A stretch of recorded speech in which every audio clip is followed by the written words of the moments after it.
Okay, first graders, let's see if we can finish the Runaway Racehorse today. I hope that you're liking it so far, and I wonder what theories you have for what is going on.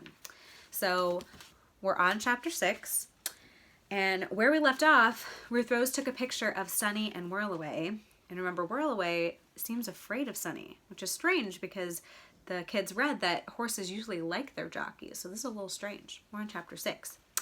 Okay, gang, let's go grab our seats, Forrest said. Oh, and they're at Saratoga, and Whirlaway is going to race. To get to Forrest's private box, they had to climb up 3 flights of stairs. Throngs of people filled the grandstand. Music was playing, and everyone seemed to be having a good time. The viewing box had a row of seats under a little roof. On both sides were other private boxes. Straight ahead was the perfect view of the starting gate and the oval racetrack. How long is the race? Josh asked. Twice around the track, Forrest said. A stack of race programs was on one seat. Forrest handed them out. Whirlaway's on page 2, he said. The kids quickly checked and found Whirlaway's name. Sunny was listed as Whirlaway's jockey. This is so exciting, Ruth Rose said. She set her camera on the floor under her chair. A waiter wearing a white jacket came and took their lunch order. They made it simple for him. 5 cheeseburgers, 5 lemonades. Where do the horses end up? Josh asked. At the finish line, Uncle Warren said. Down there behind the starting gate. The waiter brought their food. As they ate, they watched a group of horses and their riders come out onto the track. Some of the horses were bucking and prancing. The jockeys were outfitted in bright colors. Each wore goggles like Sunny's. The horses were white, gray, black, and several shades of brown. One was a golden palomino. Down below in the owner's boxes, people were lined up along the track fence. They began cheering when they saw the horses at the starting gate. Suddenly, a man's voice came over the speakers. "Good afternoon, ladies and gentlemen," he cried. "The first race is about to begin." While he called out the names of the horses and jockeys, the riders moved their horses up to the starting gate. Then a loud bell sounded, and the horses burst onto the track. The jockeys stood in the stirrups, their heads bent low over the horses' necks. There's a picture. A lot of people in those stands. Seems exciting. The crowd shouted and cheered. Even above the noise, the kids could hear the thunder of the horses' hooves on the track. Clumps of dirt flew onto the air behind each horse. "And it's Mary, Mary in the lead," the announcer exclaimed. "Starburst is a length behind. Cranberry Sauce is third." Then it was over. A white horse had rocketed across the finish line first. "And it's Mary, Mary by half a length," yelled the announcer. As the kids watched the jockeys prance Mary, Mary into the winner's circle, a woman wearing a dress and a wide hat presented the jockey with a trophy. A man in a suit beamed and posed for a picture. "That's the horse's owner," Forrest informed the kids. "Is our race next?" Dink asked, checking his program. "Yes, in just a few minutes," Forrest said. He pointed to the track. The horses were coming out already. The 3 kids stood up. "Which one is Whirlaway?" Ruth Rose said, getting her camera ready. There were lots of dark horses with white marks on their forehead. Forrest pointed over his shoulder. "In front of the white horse," he said. "See Sunny's yellow hat? You can see a big 21 on Whirlaway's saddle blanket." The horses and riders approached the starting gate. When the announcer shouted, "Number 21 is Whirlaway, ridden by Sunny Fields," Dink, Josh, and Ruth Rose cheered. Ruth Rose snapped a picture, and Forrest put 2 fingers in his mouth and whistled. I'll show you both pages here. So there they are and watching. All excited. And there are the horses starting to race.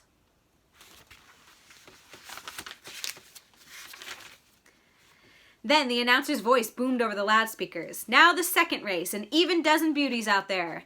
And then the starting bell sounded, and the race was on. The crowd began yelling, but didn't drown out the announcer's voice. "What a sight, folks. Fancy Pants is out front. High Five is next. Here comes Pretty Balloon on the other side. And look at this. Dancer is sneaking up on Pretty Balloon. He's passing High Five. Dancer is in the lead." Dink, Josh, and Ruth Rose were on their feet. They jumped and yelled, "Come on, Whirlaway!" But Whirlaway was nowhere near the front. Number 21 was second to last as the horses barreled toward the finish line. By the time the race was over, Whirlaway had fallen back even more. He came in dead last. The kids sat down disappointed. Forrest stared at the racetrack. "What happened?" Uncle Warren said. Forrest shook his head. "Whirlaway has never run so badly," he said. "There's something wrong." "They said Whirlaway has won every other race. So why now is Whirlaway coming in last? Not even not winning, but came in last. Doesn't seem right. And Whirlaway's acting weird. Very strange behavior." We're on chapter 7. "Well, he tried," Uncle Warren said, laying his hand on Forrest's shoulder. "I know I can't expect Whirlaway to win every race," Forrest agreed, "but he's never run this poorly." "Can we go see him?" Dink asked. "Sure," Forrest said, checking his watch. "Meet us back here in about 15 minutes, okay?" The kids clambered down the grandstand steps and ran toward the barn. They entered Barn E and walked past curious horses peering from stalls. There's Whirlaway, Josh said, pointing. The horse, slick with sweat, was tied outside stall 21. Sonny was wiping him down with towels. Sonny looked up and nodded at the kids. I'm sorry you didn't win, Ruth Rose said. Not as sorry as I am, Sonny muttered. Her outfit was filthy. She had removed her helmet and her hair hung down, damp and straggly. Where her goggles had been, her face was clean. The rest was smeared with sweat and track grime. Her once shiny black boots were now brown with dust.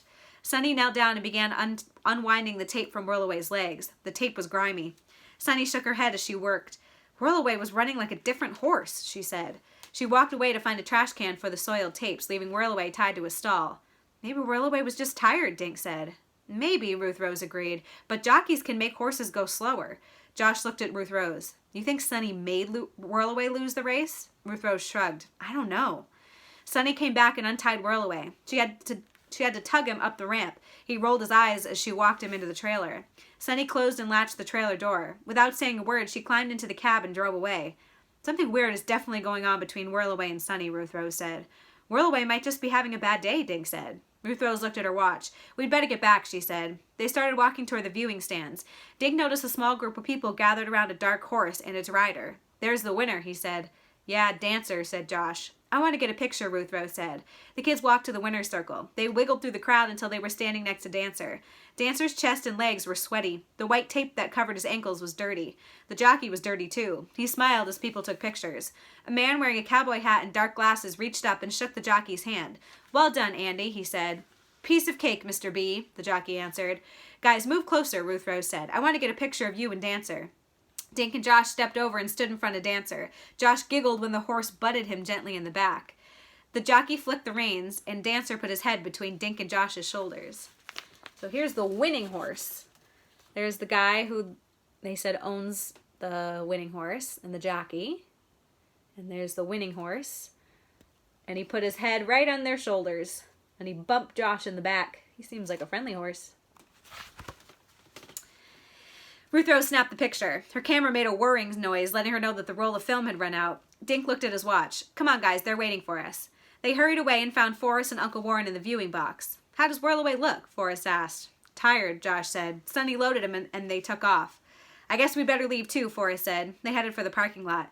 Dink, Josh, and Ruth Rose walked behind Forrest and Uncle Warren. Ruth Rose held up her camera. I can't wait to get my film developed, she whispered. I think that last picture is a big clue. Why would she think the picture she took of the winner was a big clue? I don't know, but we're on chapter 8. This book's going by fast. I think I forgot to mention, but this is one of my favorites. We all know The Missing Mummy is my favorite, but this one's right up there. Chapter 8.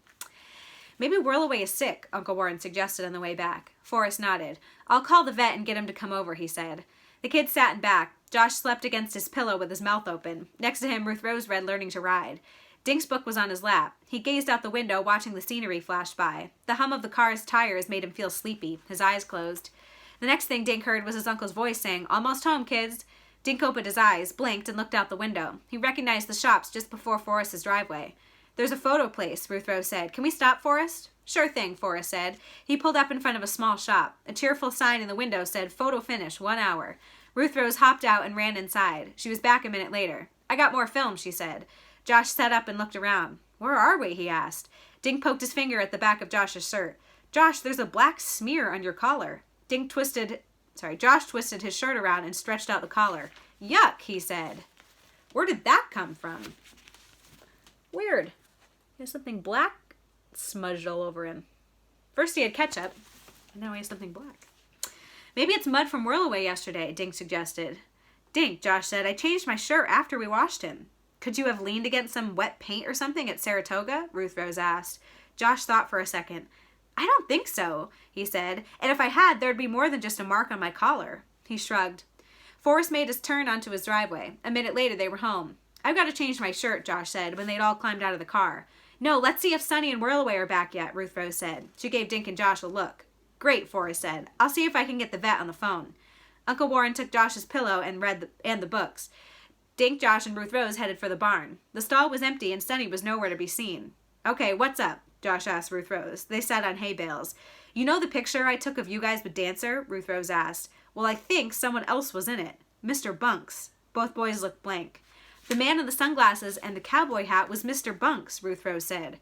Do you remember who Mr. Bunks was? He is the guy who owns Whirlaway's mother, who they went to see in the beginning. Are you sure? Dink asked. I thought that guy was the horse's owner. I think I recognize his belt buckle from yesterday, Ruth Rose said. I took a picture so we could be sure. Well, if it was him, why didn't Mr. Bunks tell Forrest that he was going to be at Saratoga too? Dink asked. That's what I want to know, Ruth Rose said. And why did he say he was out of the racing business? Maybe Mr. Bunks doesn't own Dancer, Josh said. He might have been there like us just to see the winner close up. But he and the jockey knew each other, Ruth Rose said.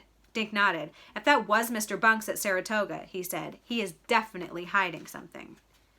Okay, let's compare the pictures and see what we think.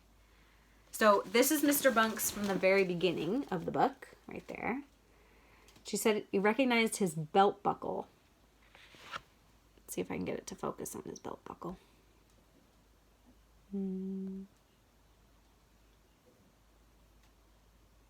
It's kind of hard to tell, but it looks like a little S shape in it. And then it just, in the picture, oh, it doesn't show his belt buckle in this picture, but let's see if you think it's him anyway. Could be. He does look sort of familiar. Let's see what page I was on. That was the end of chapter 8, so now we're on to chapter 9. Just then, Uncle Warren walked into the barn. He was wearing flip-flops and a bathing suit and carrying a towel. Coming for a swim? He asked. Sure, Dink said. The kids followed Uncle Warren toward the house. After we swim, let's go get my film, Ruth Rose said quietly. The kids changed and joined Forrest and Uncle Warren in the pool. They played keep-away with a plastic ball. Still no sign of Sonny and Whirlaway, Forrest said, nodding toward the barn. I sure hope they didn't have any trouble on the road. We're going to get my film, Ruth Rose said. Maybe she'll be here when we get back. There's a safe bike path on the side of the road, Forrest said. Have a nice walk. The kids dried off, pulled on their clothes, and headed across the lawn. I wonder what's taking Sonny so long to get back here, Dink asked as they hiked down the driveway. She could have stopped for food, Josh said, rubbing his belly. A few minutes later, they walked into photo finish. Josh immediately spied a rack of candy, so he bought a bag of M&Ms. Ruth Rose's film was ready. She paid the clerk, and they started walking back to Forrest's, where they could look at the pictures in private. Josh ripped open his candy and began munching one piece at a time. When the kids got back to Forrest, they headed straight for the barn. Sonny and Whirlaway had still not returned. Ruth Rose opened the packet of pictures and took them out. There were a few of her cat, then the one taken of the by the train conductor.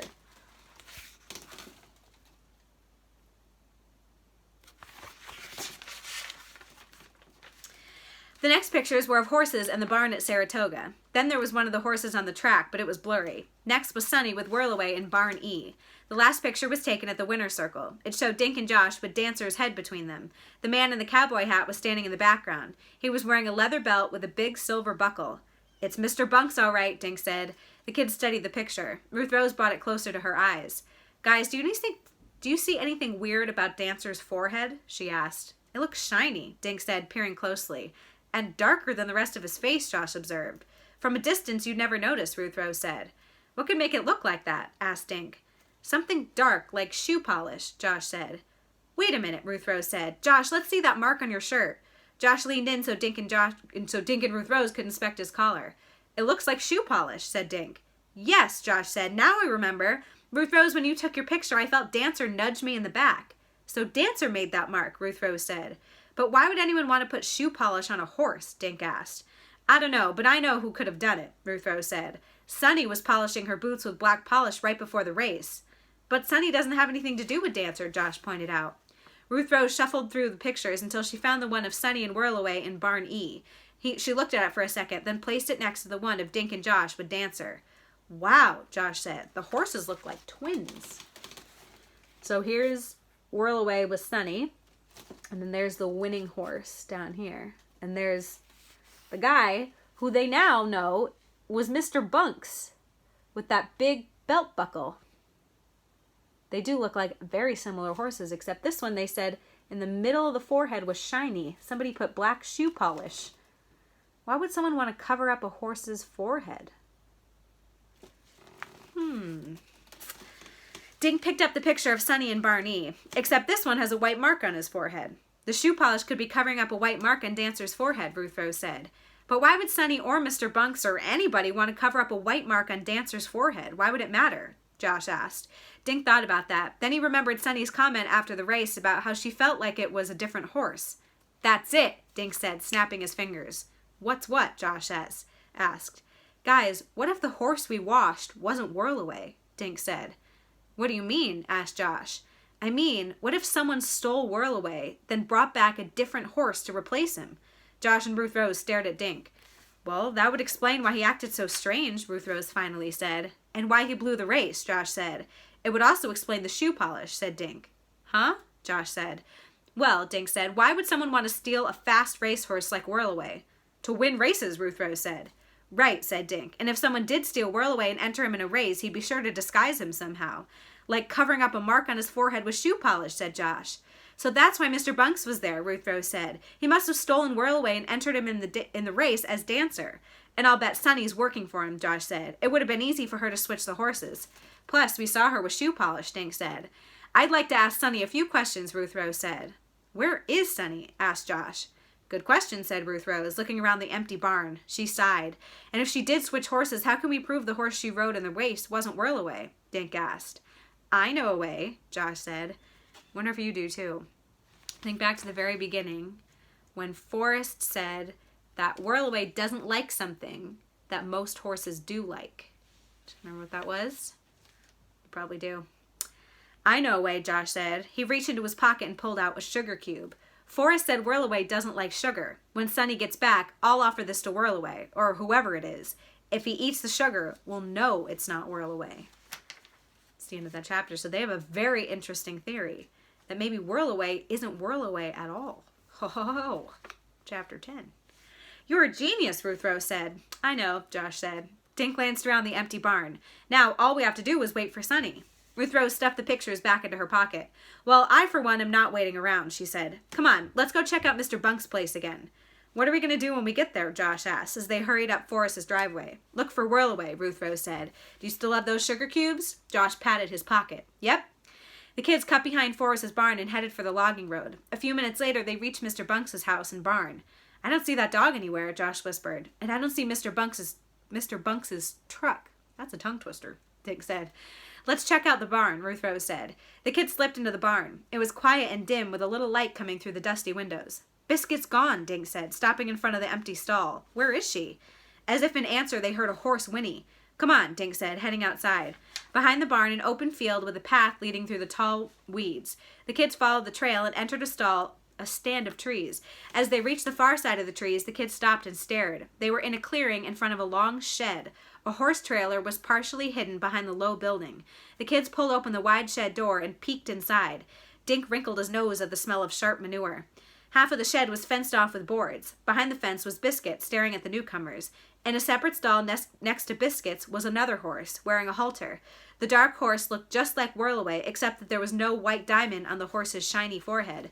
It's the horse who won, Josh breathed. Is it Whirlaway? Dink whispered. Josh unwrapped a sugar cube, walked over to the fence, and held out his hand. The dark horse stepped closer for a sniff. Then he snorted and shook his head. He won't take it, Josh exclaimed. He reached out and carefully touched the horse's forehead. When he brought his hand away, his fingers were smeared with something black. Dink took a towel from a nail on the wall. Holding the horse's halter with one hand, he wiped his forehead. More black came off, revealing part of a white diamond shape. Dink felt goosebumps crawl up his back. So did I. Sunny did switch horses, he said. This is Whirlaway, Ruth Rose said. She opened her envelope of pictures. She found the one of Sunny and the horse in barn E and held them up next to Whirlaway. The horse back at Forrest's place is a double, she said. We have to tell Forrest, Josh said. Tell him what? A voice said. The kids whirled around. In the shed doorway stood Mr. Bunks and Buster, the dog.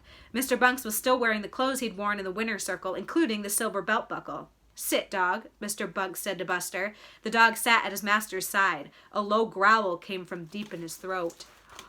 Oh, no. The dog looks mean, and so does Mr. Bunks. Oh, no. So you figured it out, Mr. Bunks said. He nodded at the towel in Dink's hand. Even my boot polish trick. His boot polish trick? Dink thought. Suddenly, Dink realized the truth. Sunny had not been the one to put the boot polish on Whirlaway. It was Mr. Bunks, and it had been Bunks's belt buckle that made that mark in the mud on the horse they washed. It wasn't Sunny who had stolen Whirlaway. She thought she was riding Whirlaway in the race. Mr. Bunks had done it alone. So remember that weird shape that was on The horse, it was from Mr. Bunks's belt buckle. Dink glanced around the dim shed looking for another way out. The windows were closed and too high up. "Now, if you'll just pass me those pictures," Mr. Bunks said, holding out his hand. The man smiled, but it wasn't the friendly smile he'd shown yesterday. Dink took the pictures from Ruth Rose and handed them to Mr. Bunks. "We don't need the pictures," Dink said. "We know this is Whirlaway, and we know you stole him from Mr. Evans." Mr. Bunks laughed. "Whirlaway? I don't know what you're talking about," he said. "I bought this horse. Can I help it if he just happens to look like Whirlaway? Can I help it if he just happens to run like the wind?" He slipped the photos inside his shirt. "No one will ever prove I stole this horse from Forrest." "We won't have to prove anything, Tinker," a voice said. "Not with all these witnesses." Forrest, Uncle Warren, and Sonny walked into the shed. Oh, good. Phew. That was a close one. An hour later, everyone sat around Forrest's picnic table eating burgers. "How'd you guys know where we were?" Dink asked. "I was coming back just as you were leaving," Sonny said. "You had such determined looks on your faces, I decided to tell Forrest. And we reached the shed in time to hear everything," Forrest said. "Mr. Bunks is going to jail." Josh is eating again. More ketchup. "Did Mr. Bunks actually think he could get away with this?" Ruth Rose said. Forrest nodded. "Well, he was lucky to find Whirlaway's double. Even the white-faced diamonds are the same," he said. "I was fooled, but Sonny noticed a difference." "Whirlaway is usually so friendly," Sonny said. "I got suspicious when the look-alike acted like he didn't know me. On the way home from Saratoga, I stopped at the vet's. He took a blood sample that'll prove the horse I rode isn't Whirlaway." "That horse is called Dancer," Forrest said. "Bunks switched the names, too. Turns out a woman he brought Dancer from didn't treat her horse very well. That's why he was afraid of Sonny. Her voice reminded him of his abusive owner." "What will happen to Dancer and Biscuit when Mr. Bunks go to jail?" Ruth Rose asked. Forrest winked. "I've arranged to buy them," he said. "From now on, Whirlaway won't have to run away to visit his mother." "Awesome," Josh said. He picked up his hamburger and took a big bite. As he did, a glob of ketchup squirted out and landed on his clean white t-shirt. He is always making a mess. That's such a good one. I love the Runaway Racehorse. I think it's so clever that Whirlaway isn't actually Whirlaway. That's a plot twist. I love it. I'm wondering what you guys think of it. Next time we're on Zoom, remind me, and we could talk about it, because I'm dying to know if this is your new favorite. It's so exciting. I hope you enjoyed it. See you next time for what's next? The school skeleton. See you next time. Bye.